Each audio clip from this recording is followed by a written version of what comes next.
Asalaamaaleykum mbokk yi ñu ngi leen a nuyu di leen ziyaare di leen bëggee te di leen dalal si beneen episode of the Gambia Football Show comme ni ñu ko dee defee rek every Sunday man ak suma waa ji coach yaa baax nakam nag nuyu naa la.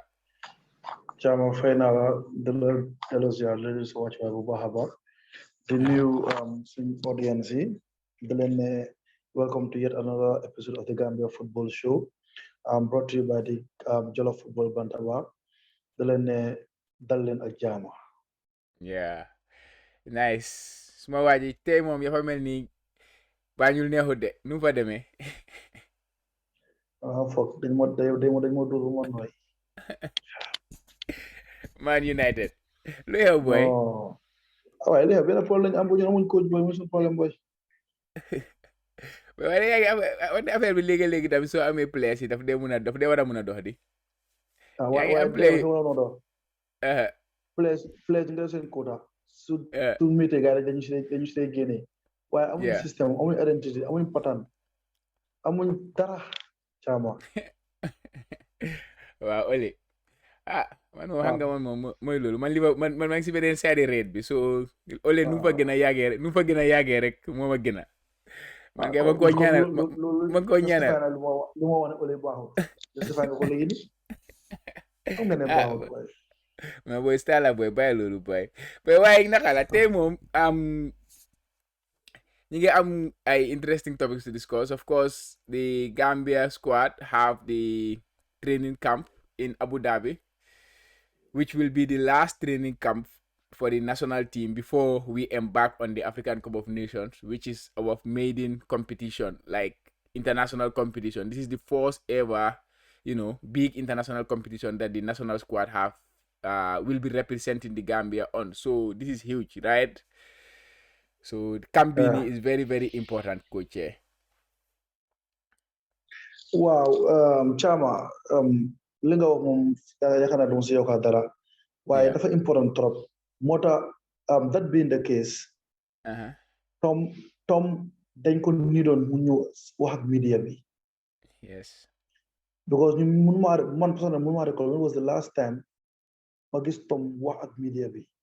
Yeah, comme not kenn call ko waxamu video call also they did it mu ñëw at a press conference.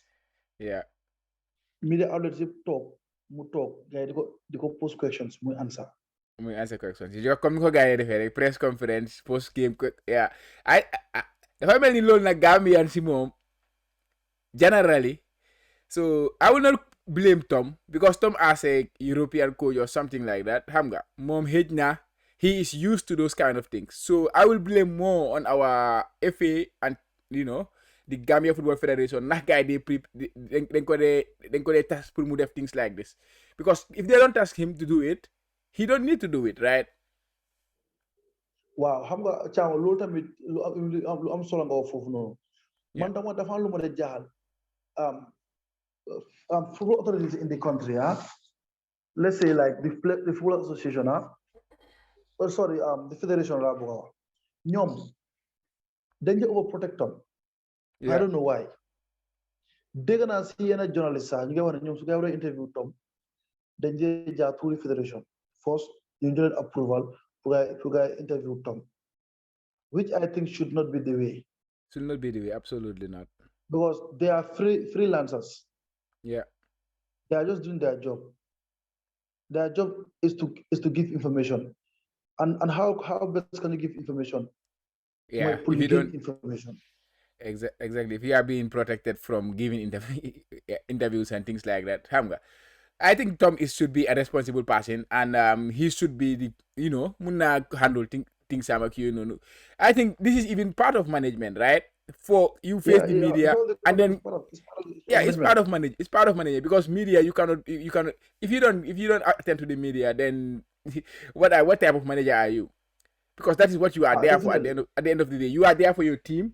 You are there to stand there for your team and there to answer the questions from the media. And what else? And because this is not true. I'm Halis because TV racing the media better. Exactly. ñoom ñooy naka la partager xam nga information bi mu dem nit yi xam lan moo nekk di dox. But if you are being protected to do those kind of things, But coach, balaa ñëw sori dara sax then as we know mi ngi name team am mi ngi name 24-man squad am for the Abu Dhabi camp. So we can look at the team for the. Of course, we're gonna have a friendly game with New Zealand. I think we discussed briefly on that last time. So this is the 24-man team he named. Goalkeepers, Boubacar Gueye, Cheikh Sibi, Lamine Sarr. Defenders, Leon Guara, Omar Colley, James Gomez, Noah Sonko, Ibu Touré, Seydi Janko, Mohamed Mbaye, and Mamadou Diadhiou. And midfielders, Ibrahima Sohna. Maodo Diadhiou, sorry. Maodo Diadhiou. Midfielders, Ibrahima Sohna, Dawda Ngom, Souleymane Mare, Ibrahima Dabo, Youssoufa Bob, Ibu Adams, Ablaye Diallo, Jamano. And forward, Steve Tarawale, Ibrahima Koli, Lamine Diallo, Hassan Cisse, Mohamed Bademosi, Musa Baro, and Dembo Dabo. Coach, what do you make of this squad and the 24-man squad? Any surprises or any players that should be in and are not named? I understand. Before we move, our guy, what is his name? Modu Baro. I see in the report that he was not available because of, like, I think COVID situation, things like that. But like I mean, let's face it, because he has not been playing, I don't think he deserves to be in the team if you look at it in that case. But today we're gonna look at their performances, and surprisingly, he was involved this week, which we will discuss later. So let me know about your take on this squad, good. Wow, Chama. I've been protecting Tom for some while now. Yes. I'm a coach like him, so I know how it feels. Understand that? But this time around, mënuma ko protect because Tom dafa pour justify teamam bi. Mooy li ma wax last time rek Tom dafa need pour wax ak nit ñi. Yeah. Parce que this is the final camp, so at least team bu mu pick nii 18 players among this 26-man squad should be part of the how to call it, AFCON, should be in the AFCON team. Yeah. Understand nga? I don't think that this squad that I'm seeing will be there to compete. Yeah. So what are which names do you expect to not be part of the squad by come the final? No, munoo ñi fi war a nekk, but ñi fi war a nekk te nekkuñ fi laa mun a wax. Okay. Give me some names. Parce que doole ko si góor ko Toldo war na fee mun a nekk. Wow. Understand nga? Toldo should be there. It should be here. Mu gën a am ñi experience ñi jox leen ngay chance kenn jëlul chance am. Last week ñu ko fi doon wax. Yeah. Understand nga? Lan moo tax mu drop Serif Siñaan because ñu ne last game bi ñu concede 7 te Serif Siñaan only 2 la concede. After ñu ko génne ñi ñu duga ñoo concede 5 goals ñoo amal ko les gars yi. Serif Siñaan mu ngi compete. So do you know any of these goalkeepers? I think CSCB he played one of the games. Ñëpp play nañ Lamine Sarr play na Babacar Gueye play na ñëpp play nañ ñoom yëpp play nañ Sénégal nañ ñu ngi play. So I don't say they are bad goalkeepers. They are bad goalkeepers there. Yeah. But they are not good enough. Yeah. Experience with Amufalak, They have not participated in for the team in the, other than the friendly games, right? Mm-hmm. Yeah, because the only time when I want to look for them was she play home. That's why I'm pressure. She play inside Gambia, that's why I'm pressure. But Gambia, he's one of our best players, to be honest. Yeah. Since Munio is on our team, Tolo has been doing well. Yeah. I think very good saves. Yeah, I think you have a good case for him because if you look in terms of experience, he was the one who was there throughout the qualification round. So I think just that warrants a position in the team. But also, coach, something that we have to face reality sometimes. He has not been involved when it comes to club football for a while. Yes, he played in the last 2 games for his team, that is Black Leopard in South Africa. And I think he kept 1 clean sheet. And the first game, he conceded a penalty, which is a good sign. And I think that is what we wanted from him. But still, I don't know if the coach has seen enough in terms of his playing time in club level to justify picking him in the team. But in terms of experience and what you are saying, I think he deserves a place. Chama, you also hello, dana ko accept. from you. But Tom Suhene told I'm playing time. Man, do accept that from Tom. Because that same Tom, if you don't guarantee players and then I'm clubs, I'm gonna play because of their experience. He was having issues with the Gambian media about things like that. More we different guy. The only examples like Adebayo and others, ne amuñ club but send the guy they because of the talisman like we're gonna fi Yeah. So they started Tom to justify lulu. Parce que he has to be consistent. Yeah. So why he fee the same was going to continue. Bolo ñu di change. Te sure lulu tamit. For the past 2 games playing now. Don't compete. Yes. Lulu oyin ko. Yeah. Ñara play new squad we never di compete bu wax. Yeah. True. Yeah, like I think I pointed out Modu Baro. Of course, he's one of the one of big names that in Gambian football because he has been there for a while and his history in terms of National guy bringing it into the team and things like that.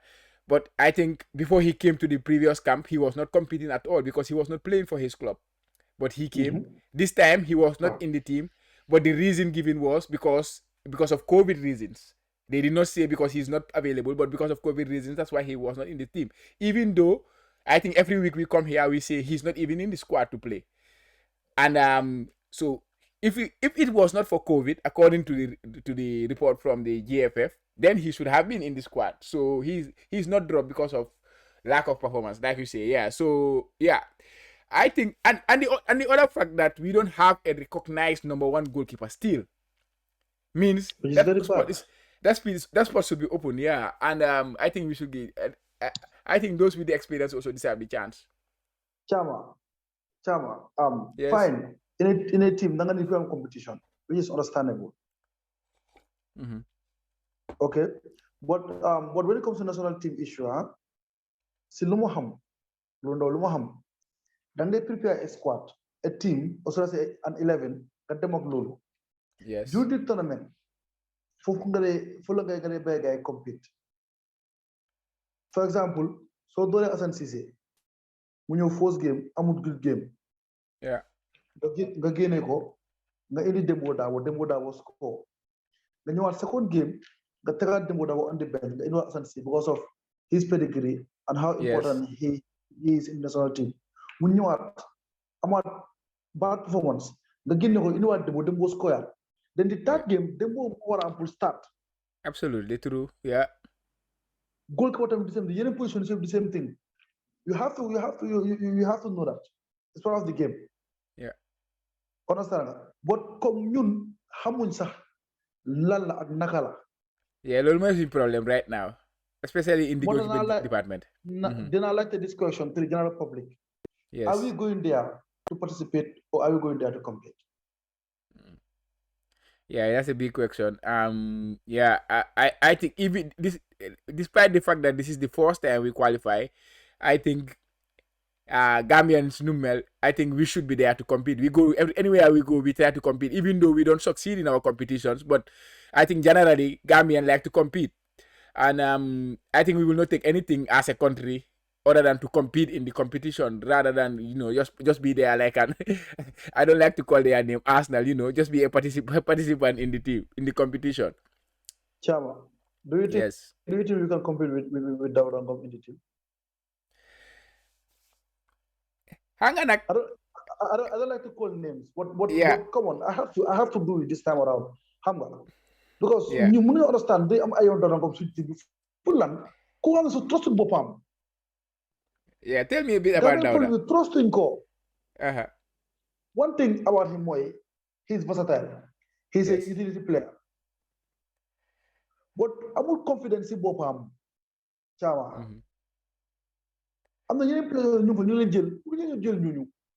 But for a sad boy, there is a serious problem in the camp. Wow. There is a big division in the camp. Imagine, we should embrace and celebrate this combination because this is our maiden one. This is our maiden one, absolutely. But why are you having all these problems surrounding the camp? All this negative energy. Yeah, it does not help at all. It does not help at all. They still now, authorities don't know what is going on. Ñu ngi si noppee understand nga Tom mu ngi toog Belgium bu mu toog noonu for how many months now Tom ñëwut Gambia. This thing should be resolved as soon as possible. Yeah. They should call him here. Understand? Mu ñëw with the four authorities. Even if the Minister of Sports has to be there, because at the end of the day, he is the head of sports in the country. You talk. am benn panel benn forum ñu waxtaan ne lii ak lii mooy problème bi because saa yu nekk soo bëggee solve problème ok da nga xool lan mooy problème bi nga am solution am solution am true ñu toog ñu waxtaan ñu ne kam bi kan mooy head kam bi kii la nañ dañ tëg yëpp ñu teg ñu waxtaan ñu teg ko si table bi mu jee su fekkee ñi ku nekk li nga téye nga génnee ko nga wax ko then ñu clear the air ku nekk def li mu war def coach bi jël décision am mu ngi lii laa bëgg nii lay demee ku mun a accepter décision coach bi nga dem ak moom ku mun a accepter coach bi ñu génnee la. Yeah, I think we need one direction. At least we need one direction. It be the right one. Xam nga everybody moving in the same direction. I think that is very vital when it comes to team, because su fekkee you am xaajaloo dafa am rek xam nga it does not help. It does not help at all to have xaajaloo si biir camp. Football is a collective game. It's not an individual game. It's not an individual sport. Yeah. So man lu ma dee wax every time small players ma ne leen da nga am 30 registered players for example. Let's say in case of the Gambia national team. Da nga am 23 registered players. Only 11 ñooy mun a start. All the rest ñoo toog si bench bi. Yes. So how can you make them happy? Understand? Ba nga xam ne yow if you need them, they will deliver. Yeah. Loolu liggéey boppam la. 11 bi nga start. Ok ku nekk ak fu mu jógee ak xalaatam ne leen déedéet dama bëgg ñëpp ngeen am benn xalaat mooy man suma xalaat. Absolutely. Loolu dafa métti. So the only way ni nga mën a amee loolu nag mooy dialogue. Is important. And man management skill is very important. I'm all heads. You nekk benn. Yeah. Very important. So Tom needs to work on that. But he alone cannot do that. He and his technical staff, including the floor authorities, should all join hands, put hands on deck rather. New water and silulu. Yeah. I think we have to find a way to communicate. Communication is very important, because at the end of the day, if we don't communicate, people will make rumors, people will say things outside, people will maybe I'm saying something I'm not even sure, but if those responsible were out there answering the questions that they are supposed to answer, letting people to question them, and then giving the general information to everybody, then it's easier to ñu mën a laa support ak yooyu noonu. But at the end of the day, we don't know. So dafa doy waar booy waaye ñu yoo xam nga man xam naa. Yeah. duma ñëw di disclose name. Am na play woo xam ne déglu naa audio mu nge. Moom mënut a understand national team bi nu fa demee right now. Yeah. mu nge xaajaloo mag moo fa am. ba moom sax moom fan la war a taxawee. waaw loolu dafa doy waar trop.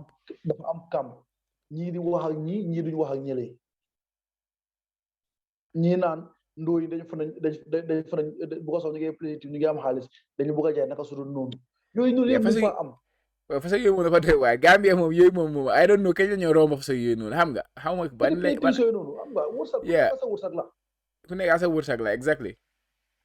ni ma ko déggee daal mooy senior players dañu am seen camp. junior players yi am seen camp. new clubs am seen camp. te loolu warut. no warut a senior players ñoom day war a jiital interest yi réew mi. ñoom they have been there for a very very long time. xam nañ the struggle that they go through. ñoom they should pave way for the young generations. pour ñoom lu gaa encounter bu ko ñuy encounter. ñoom ñoo doon yombal Tom liggéeyam. because of most of them right now xam nañ ne pour ñu play national team dafa difficult. benn mooy some of them amuñ clubs or they are not competing regularly. Yeah. ñeneen ñi tamit mooy ne even su fa nekkee sax boro doo gis ñu laka boro ak yooyu di play Serie A di play top league si sëñ bi da ngaa play ko xam ne mooy loolu ni wante dëgg du dox sax du dox mais waaye ñu cegaat team bi ñu ceg team bi bu correct bu baax I know players like Hamza, they are out. Use again, he is not called. Naka to that. Ali Sow.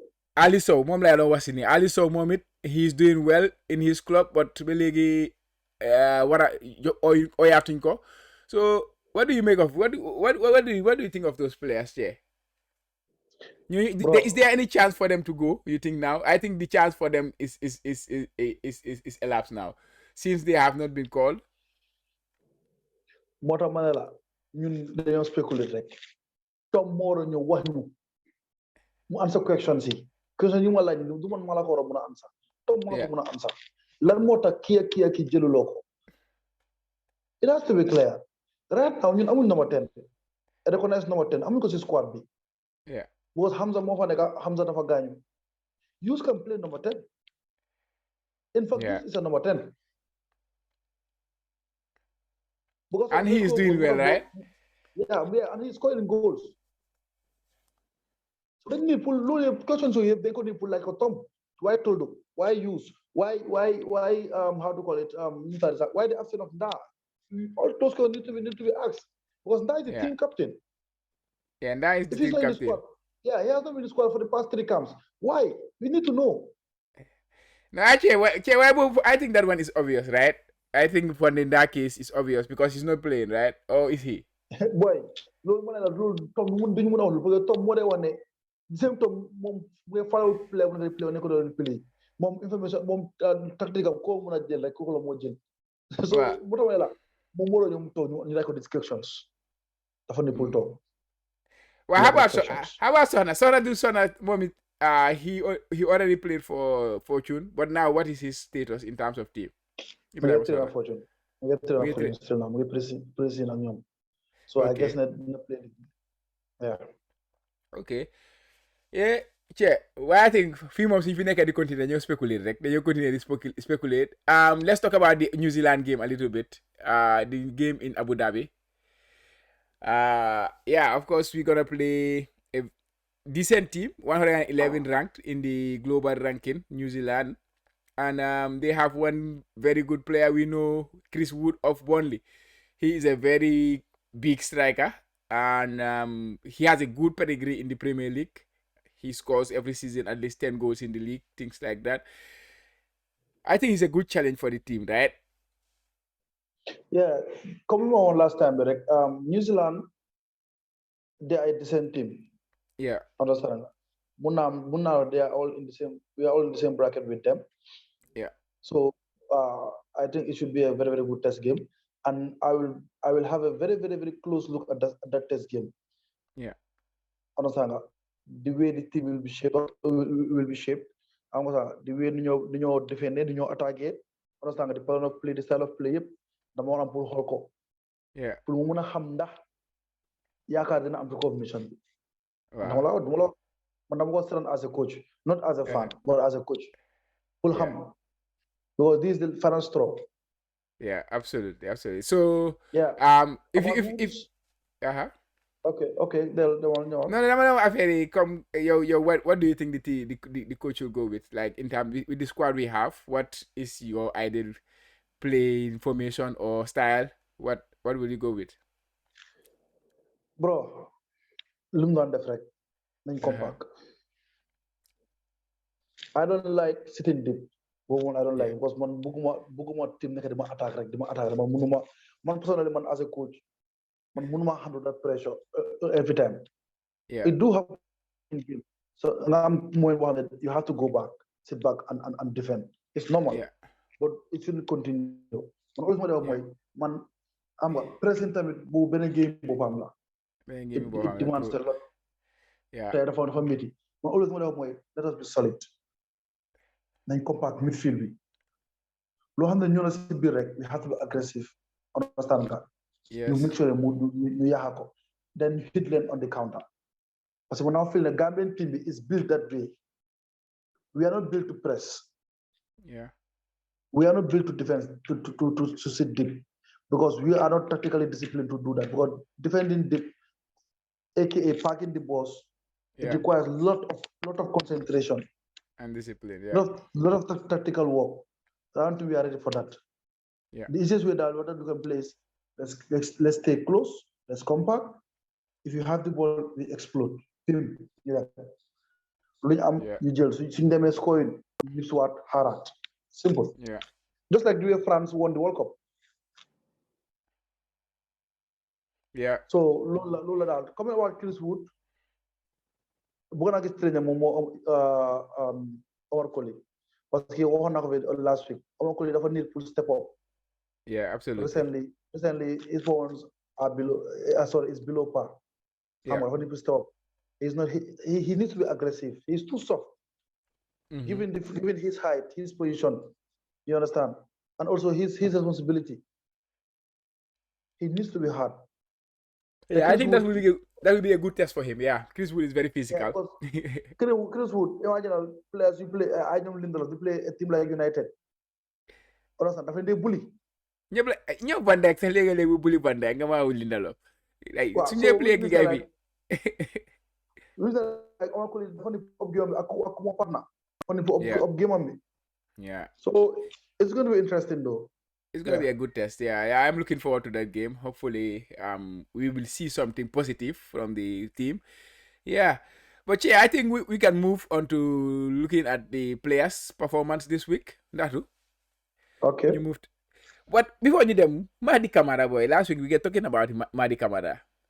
And we haven't had anything. Like you say, Tom du haken xam nga dem na ñu isil ñu ay nataal ak yooyu noonu waaye ñun xamuñ nu mu fa jëlee at least mu ñëw wax ñu ne comme communique déggoo naa ak Mahdi waaye xëj na dafa wax ne dafa bugg a time dafa soxla time and things like that man loolu laa mën a man loolu laa foog ne loolu moo xew because Mahdi 1 week before xam nga camp bi mu nga dem foofu noonu nga ne ko da ngaa lifin so xëj na moom pare waangot pour ñëw so mu ne dafa soxla time I feel this is something that happened there but of course Tom is the only one who can answer it because moom ak Mahdi ñoo feesoo ñoo jaakaarloo gars yi waxtaan and Mahdi jox nañu thumbs up bi nu ma la ko waxee xam nga so it must mean something positive but xëy na he's not ready to come yet but yeah speculate rek lañ mën a def fu mu ne nii ceeb well then again like it all comes back to what I was saying earlier on Tom needs to come and talk to the media he needs to answer our questions yeah absolutely yeah waa ñu move yeah baax na kon ñu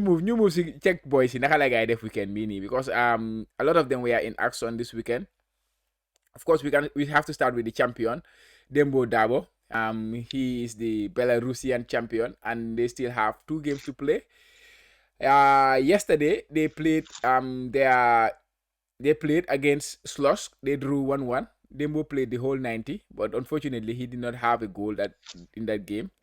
But still, he is at the top of the scoring chart with 19 goals. The closest rival he has 17 goals. And he still have 2 games to play. So, yeah, it's tight. But I think he can still do it. He can still get that golden boot in his maiden season with the Belarusian champions. And, yeah, sure. Next, let's go to Hassan. Zurich, since their last game 3-3, they have not played, so they play Savete today. Like I think their game is about to start actually. So they are currently in the 3rd position in the Swiss league, 4 points behind Basel. Basel is at the top. Young Boys number 2. Those young boys, xam nga rek. Sa waji. We're gonna play tonight. Continue. Bye the young boys. I'm not for and so Ali Sow moom it Assane nga ne naka Assane daal nañ ko ñaanal rek nañ ko ñaanal bu baax a baax parce que lu mu enu dafa bari trop am nga full nation ñoo ko yaakaar am nga so kooku en mi ko en dafa dis dafa nit ñaan am nga te dafa mel ni am na ñaan ñu ko ñaanal mu ngi jàpp xam nga mu ngi score goals club he's doing well for his club xam nga so ñu ko rek waaw ak dëkk bi xam nga mu gën a góorgóorlu mu gën a am good season next season boo leen ko ci top 5 leagues ci top 5 leagues exactly Assane style of football bi mun naa play premiership bi mun naa play Serie A mun naa play France absolutely striker bu njool konka hay waaw mun a kick mun a daw teg si nag buggee exactly so Assane mun naa survive top league si ana ligue mu na fa soxé Yeah, hopefully, yeah, he will step up from there from this season. Xam nga mi ngi buy for the Golden Boot again. Mi ngi buy for the top assist king for in the Swiss league. Both of them mi ngi nekk number 2 comme just like last week. So yeah, ñu ñaanal ko rek moom na continuer lu mu nekk di def rek ñu dem ñu continuer di ko ñaanal. So next, Ali Sow, Rostov, they play tonight against Rubin Kazan. That is gonna be a good game. Rostov, they are 11th in the Russian league. Yeah, we are talking about Ali just now. He's doing well in the Russian league, scoring goals since he came back, but there is no recognition of that. I think sometimes the player that don't call recognize, and I don't think we have any player doing as well as him in one of the top leagues, because Russia is a top league, as we know. Russia is a top league. They are always competing in the Champions League and stuff like that. The game has just started. I have just got the notification on my phone actually, and let me see if he's there. He's their starting striker in the middle, number 9, Ali Sow. So yeah, I think he needs a consideration. We need to consider him for the squad.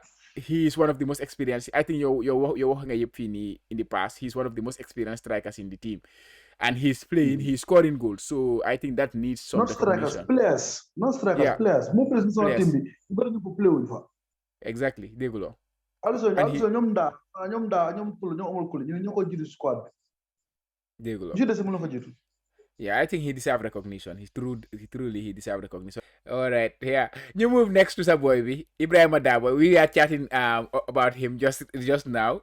Mourinho's team, they were playing. The game just ended. Dabo was on the bench throughout. They lost the game against team bi man xawma ko sax bi Italy de naka la team bi tudda. They were nangare. Ma roll suma phone. Ana Ibrahim Adabo. Yeah. They were playing against Venezia. Xam nga Venezia? I think it's a promoted team, right? Wow, team bu ES la. Yeah, guy dañ leen door 3-2 game bi just ended 3-2. Bu ñoo door it was 2-1. ñu ngi woon 2-1, yeah, after they lost the game 3-2. So yeah, about Dabo boy. Midweek he was also in action in the European Conference. They drew that 1-2. Dabo started the game, played 45 minutes, then get ousted by Mourinho. Of course, Mourinho so defut lum la santa daf la génne ci biti. I think ma la waxee Mourinho mu ngi doon complain about Dabo. Can you tell us about that a little bit? Wow, Mourinho complained about Dabo after the game. Momo Vertu, they were just losing the ball. Whenever the ball comes to them, they couldn't lose. So Mourinho half time game ñom ñaar yépp.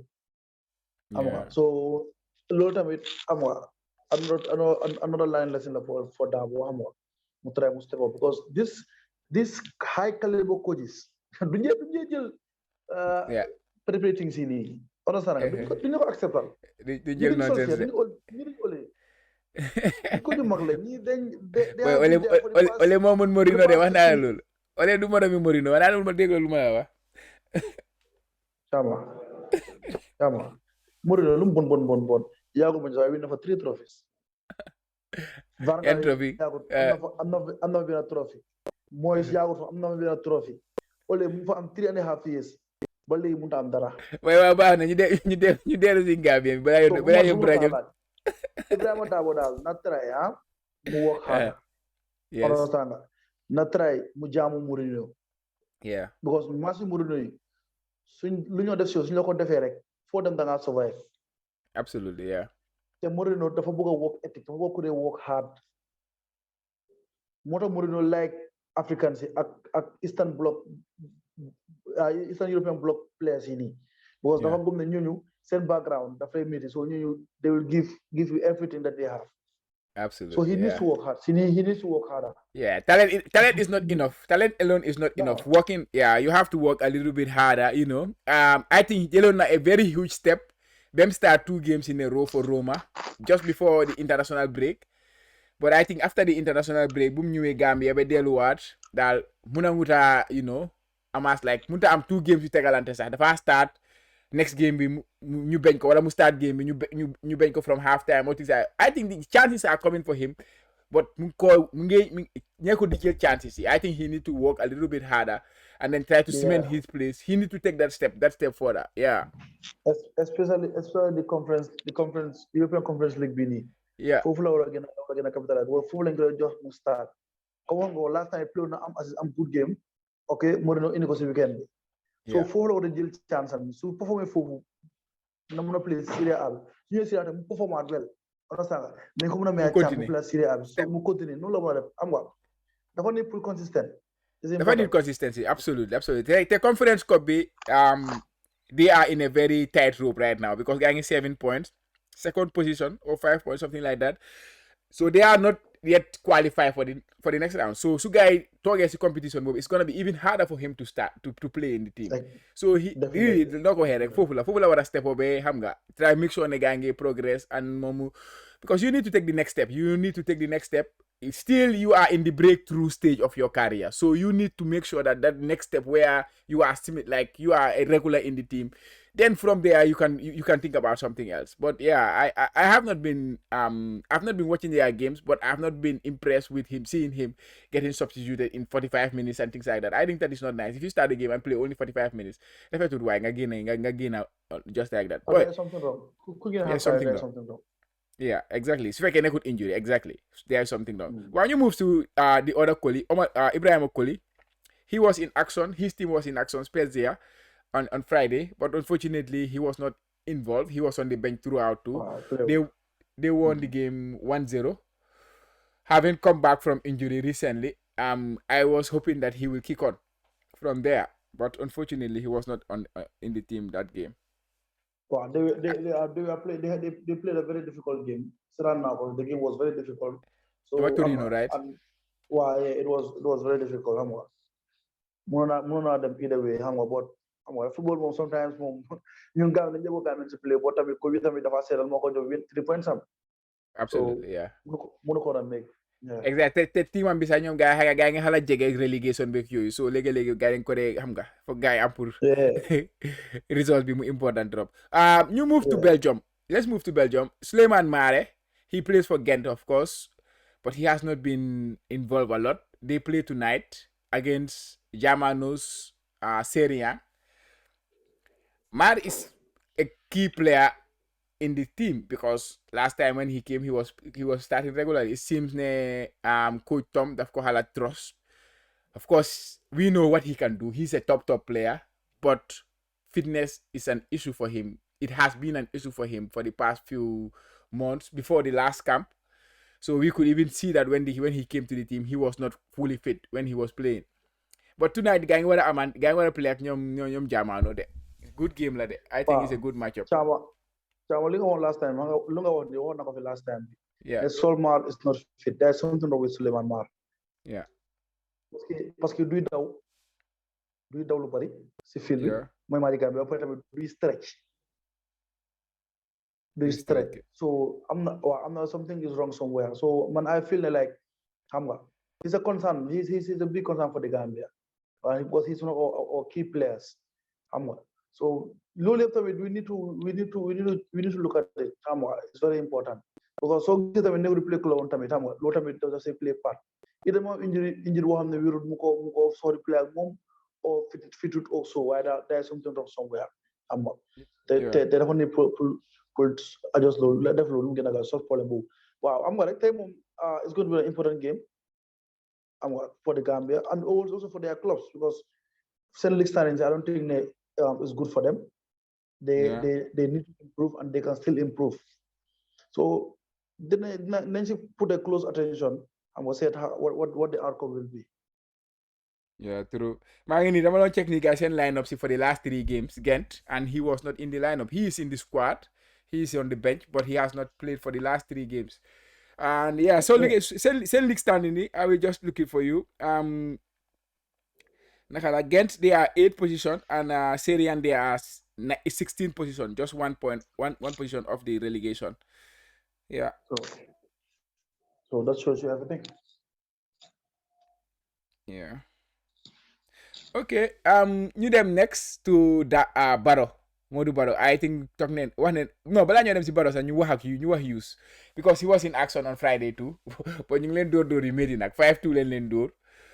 He came on in the second half, 45 minutes, and he got the second consolation goal. Yeah, ma seen goal bi sax. Yeah. Moom tamit affaire am moo tam situation am tamit is very funny. Like you say, he's a number 10. He can play like a number 10. Currently, we don't have a number 10 in the squad, but he's playing in Boavista, Portuguese League, and he's a regular in that team. Of course, sometimes he come off the bench, but also we can see sometimes he's even captain in the team. He's a very key player for them, and he has Yeah. scored goals for them. But he's not getting the recognition he deserves to. doy na waar na ko doy na waar daal caama daal wax moom su nga nekk di wax di fi jógee The video game, I know. So guys, same game start na sa. Assane Cissé, guys, they have just scored. Assane stall na 28 minutes. Assane sa waji moom ngi continuer rek. Cissé ngaari kontaan naa Yeah, 1-0. kontaan naa nii la rek nii la liñ bëgg a gis Assane moom laf cet rek xam laal banta sax dañ dem kanam rek caama ñu dem kanam dañ dem rek yàlla tey dina xàttali bu soobee yàlla beneen hat-trick, wow, na jëmaat beneen hat-trick 1-0 Zurich. Yeah, next finally we go to Modou Dabo, Asia. Jobu Motos. Modou Baro. Yeah, he was in action yesterday. They won 3-2. Jobu Motos. He came on in the 55th minute. This is the first time for a very long time for him to be in the squad, and then he played in the 55th minute. The game was 1-1 when he came on, and they ended up winning the game 3-2. His team, Jobu Motos, they have 3 games to go in the league. They are 3 points at the top of the table. So it is good to see him back in the squad here. Definitely xam nga kontaan la pour ñun ñëpp xam nga ku Gambien bi gis ko because he's one of our key players. So it's good because for the past weeks we have been talking about him not even being in the match squad. Yeah. About transfer issues, contract issues. So luckily mu ngi play we wish him all the best na ku ne di play rek ñu leen bëgg a gis Yeah, that's true. Yeah, it's good to see him back. I was really happy for him because it's not easy. Hamga, you like we say, we are preparing for the African Cup of Nations. He could be a key player for the country if he is playing regularly, but he is not getting the minutes he deserves or the minutes that will help him to be a key player for the country. So it's good to see him. This helps the country a lot because top player la mom wax deug neex yalla. So yalla continue ñu ñaan lool yalla continue. He has resolved some of the issues they have with the team or with the contract issues and things like that. So hopefully it will only be a positive thing going forward. Inshallah. Yeah. I think covering like a lot of players today, but I think feeling ko MLT in terms of players. But we have the midweek or the international break coming, so we will try to delve more into the camp, which we hope we could see some more positive this time, and at least find some identity as we approach the African Cup of Nations. This is the final camp. It has to be very, very important. We have to take it very seriously. So we have to make a lot of steps. Like club. We need to take a lot of steps. This is the final camp. We need a lot of steps. So let's just hope that a lot of positive come out of this camp here. Let's hope that. Yeah, inshallah. Dina talk as a coach. Yeah. We'll hold play. Participate. Yeah, I hope we are gonna go there to compete. Hopefully, we will find a way, come together, work together, and then everything will start flying for the country, right? This is our first time. Let's make it a beautiful memory, guys.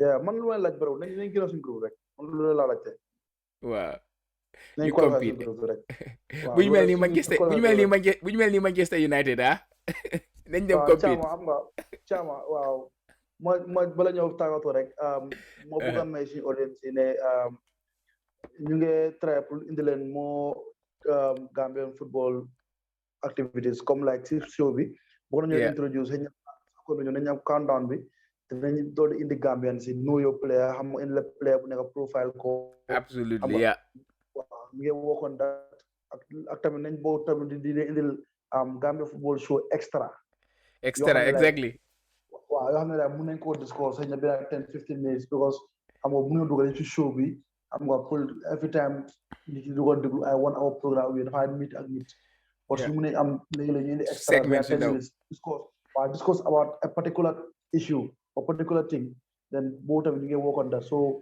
pull one and there are many more interesting things coming your way. Understand? Pull rek gilna jo info about Gambian football. Understand? Absolutely. So ñu leen a ooj ngeen keep on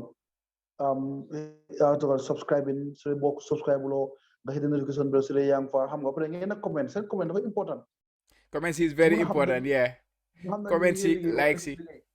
lan lañ war a yokk lan lañ war a wàññi xam nga so it's important boo loolu mooy seen comment mooy seen voice. Yeah. moom mun a moom ngeen mun a wax ñu mun a xam ñun naka la ñoo liggéey ak lan lañ war a yokk lan lañ war a wàññi so it's all yëpp seen loxo la nekk xam nga pour ñu grow yéen a mun a roose bañ xam nga bañ mun a àgg fan ngeen nekk suñ naaj tamit di ñu leeral. Coach wax na yëpp right now we are having views up to 500 or more in our shows, so of course people out there have opinions, they have like beautiful ideas that yoo xamante ne ñun xelaatuñ ko, so just make sure that comment on the show, hit that like button, subscribe.